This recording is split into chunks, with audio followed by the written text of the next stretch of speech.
merupakan hal yang wajar dan biasa dilakukan oleh pejabat publik di mana saja, karena memang sudah merupakan kewajiban terdakwa selaku gubernur untuk melayani masyarakat yang dipimpinnya. Oleh karena itu, keberatan ini tidak dapat dijadikan alasan pembenar bahwa terdakwa tidak punya niat dalam penistaan garing penodaan terhadap agama Islam atau penghinaan terhadap pemeluk dan penganut agama Islam sebagai salah satu golongan rakyat Indonesia. Keberatan ini sebenarnya sudah masuk dalam materi perkara yang justru akan kami buktikan dalam tahap pembuktian di persidangan berikutnya. 3. Pandangan terdakwa tentang surat Al-Maidah ayat 51 dalam kaitan dengan pengalaman terdakwa. 4. Menurut terdakwa, perkataan yang diucapkan terdakwa di Kepulauan Seribu bukan dimaksudkan menafsirkan Al-Maidah ayat 51, apalagi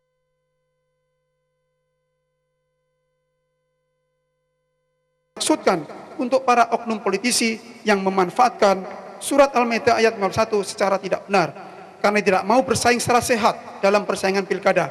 Kemudian terkait dengan masalah ini pada paragraf yang lain dalam keberatannya yang mengutip buku terdakwa yang berjudul Merubah Indonesia, pada subjudul berlindung di balik ayat suci, terdakwa menyatakan ayat yang sama yaitu surat Al-Maidah ayat 51 yang terdakwa begitu kenal digunakan untuk memecah belah rakyat dengan tujuan memuluskan jalan meraih puncak kekuasaan oleh oknum yang kerasukan roh kolonialisme. Ayat ini sengaja disebarkan oleh oknum-oknum elit karena tidak bisa bersaing dengan visi misi program dan integritas pribadinya. Mereka berusaha berlindung di balik ayat-ayat suci itu agar rakyat dengan konsep seiman memilihnya. Dari oknum elit yang berlindung di balik ayat suci agama Islam, mereka menggunakan surat Al-Maidah ayat 51. Isinya melarang rakyat menjadikan kaum Nasrani dan Yahudi menjadi pimpinan mereka, dengan tambahan jangan pernah memilih kafir menjadi pemimpin. Intinya mereka mengajak agar memilih pemimpin dari kaum yang seiman. Pernyataan dan isi kutipan buku tersebut justru berpotensi menimbulkan perpecahan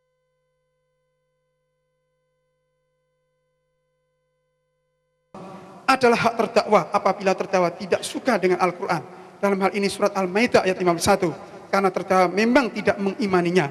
Tetapi jangankan terdakwa, siapapun tidak boleh dan tidak dapat menempatkan surat Al-Maidah ayat 51 sebagai bagian dari Al-Quran, kitab suci agama Islam yang bukan pada tempatnya, yang seolah-olah surat Al-Maidah ayat 51 dipergunakan sebagai alat untuk memecah belah.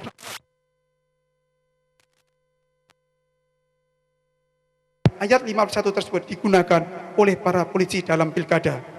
Dalam kaitan ini, terdakwa telah menempatkan diri seolah-olah merasa paling sebagai seorang kepala daerah supaya menggunakan metode yang sama dengan terdakwa, yaitu dengan adu program. Sebaliknya, ketika kandidat lain tersebut tidak sepaham dengan terdakwa, termasuk yang menggunakan surat Al-Maidah 51, dikatakan oleh terdakwa sebagai oknum elit yang pengecut. Seharusnya koridor yang dipakai sebagai parameter berkompetisi dalam pilkada adalah peraturan perundang-undangan yang berlaku.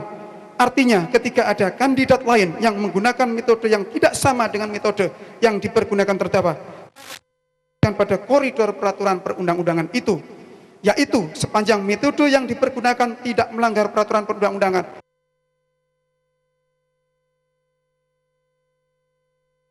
paling benar dan paling baik tersebut semakin nyata dengan menempatkan dirinya seolah-olah tidak ada orang lain yang lebih baik dari terdakwa, dan orang itu dianggap pengecut hanya karena menggunakan surat Al-Maidah ayat 51 sebagai bagian dari Al-Quran dalam pesta demokrasi atau pilkada. Hal tersebut tampak dari pernyataan terdakwa pada keberatan halaman 2 sampai dengan 3 sebagai berikut.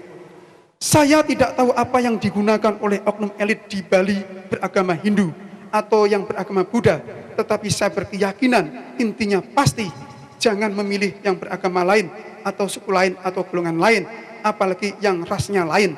Intinya pilihlah yang seiman sesama kita, suku, agama, ras, dan antar golongan. Mungkin yang lebih kasar lagi, pilihlah yang sesama kita, yang lain bukan, karena dianggap kafir atau najis atau binatang. Karena kondisi banyaknya oknum elit yang pengecut dan tidak bisa menang dalam pesta demokrasi dan akhirnya mengandalkan hitungan suara berdasarkan sesara tadi, maka betapa banyaknya sumber daya manusia dan ekonomi yang kita sia-siakan. Seorang putra terbaik bersuku Padang dan Batak Islam tidak mungkin menjadi pemimpin di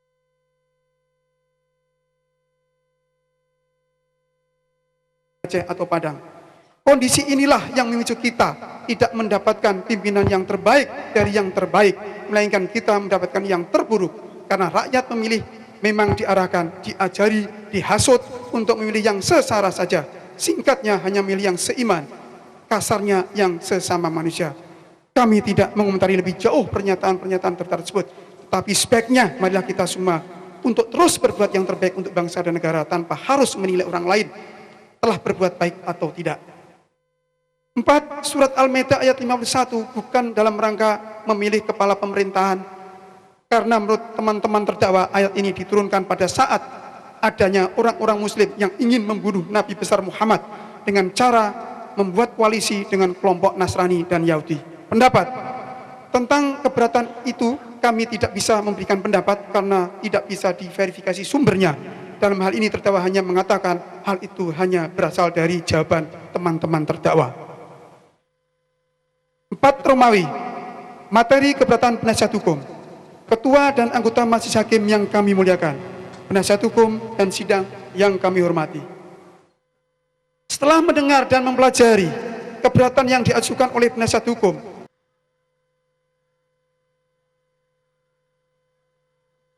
dan mengabulkan eksepsi garing nota pembelaan tim penasihat hukum terhadap surat dakwaan penuntut umum pada Kejaksaan Negeri Jakarta Utara. 2. Menyatakan surat dakwaan penuntut umum pada Kejaksaan Negeri Jakarta Utara tidak dapat diterima atau setidak-tidaknya batal demi hukum. 3. Mengembalikan hak-hak, kemampuan, kedudukan, harkat, dan martabat Insinyur Basuki Cahayapurnama MM alias Ahok. 4. Menyatakan membebankan biaya perkara ini kepada negara.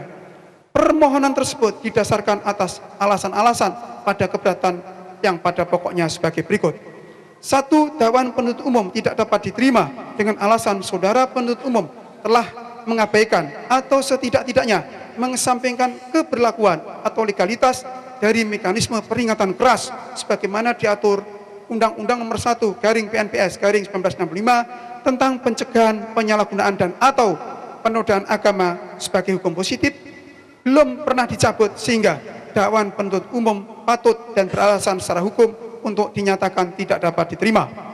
2. Surat dakwaan harus dibatalkan dengan alasan penuntut umum tidak cermat, tidak jelas, dan tidak lengkap karena dakwaan hanya mencantumkan perbuatan yang disangkakan tanpa mencantumkan akibatnya.